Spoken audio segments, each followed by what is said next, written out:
আপনার voter card কি এখনো বৈধ?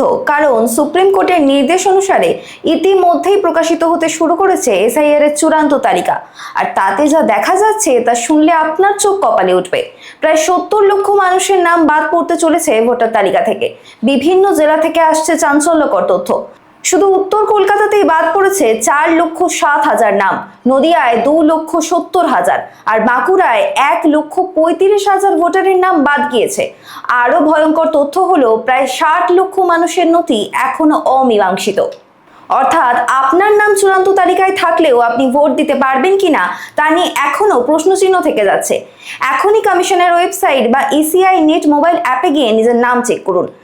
রাজনীতির অঙ্কে কে এগিয়ে গেল আর কে হারলো, সব খবর সবার আগে পেতে চোখ রাখুন হিডেন স্টোরিজ নিউজে। আর আপনার নাম তালিকায় আছে তো কমেন্টে জানান। ভিডিওটি জরুরি মনে হলে এখনই লাইক ও শেয়ার করুন আর আমাদের চ্যানেলটি অবশ্যই সাবস্ক্রাইব করুন।